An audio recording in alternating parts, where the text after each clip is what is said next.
भारत ने अपना पहला परमाणु परीक्षण 18 मई 1974 को किया था, जिसे स्माइलिंग बुद्धा कहा गया, जो कांग्रेस सरकार के तहत इंदिरा गांधी के नेतृत्व में हुआ।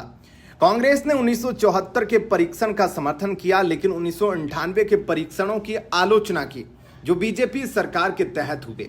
पी चिदम्बरम ने भारत की परमाणु नीति, विशेष रूप से नो फर्स्ट यूज सिद्धांत का समर्थन किया और उनके द्वारा परमाणुकरण के विरोध में कोई स्पष्ट बयान नहीं मिला।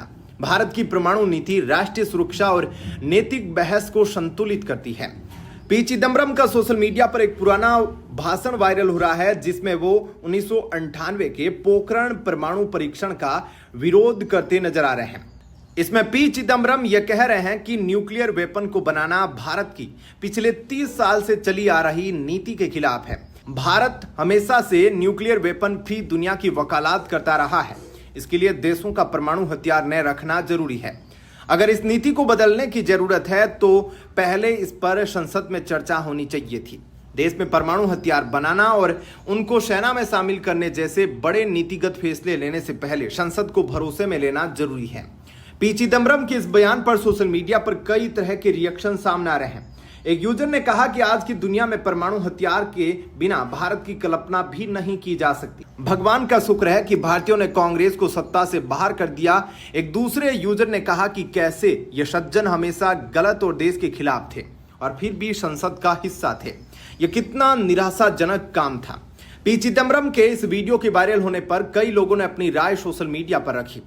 एक यूजर ने कहा कि क्या यह वही आदमी नहीं है जिसने यूपीआई को बेकार बताया था।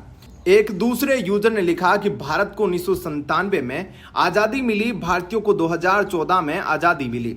जबकि एक और यूजर ने अपना गुस्सा सोशल मीडिया पर जाहिर करते हुए कहा कि भारत को बर्बाद करने के लिए कांग्रेस की पूरी पार्टी को जेल में डाल देना चाहिए।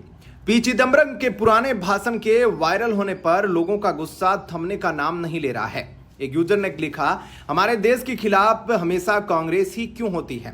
वहीं दूसरे यूजर ने लिखा कि नेहरू और 50 के दशक के अंत और 60 के दशक की शुरुआत में कांग्रेस नेताओं की इसी नीति के कारण हम चीन के साथ 62 का युद्ध हार गए थे। इस हार के बाद भी हमने अपनी सेना को हथियारबंद कर दिया। जबकि एक शख्स ने लिखा कि कभी कभी मुझे संदेह होता है कि कांग्रेस भारत के लिए काम कर रही है या पाकिस्तान और चीन के लिए सिर्फ एक प्रॉक्सी है। क्या कहना है आपका इस पर? कमेंट सेक्शन में अपनी राय जरूर बताएं। धन्यवाद।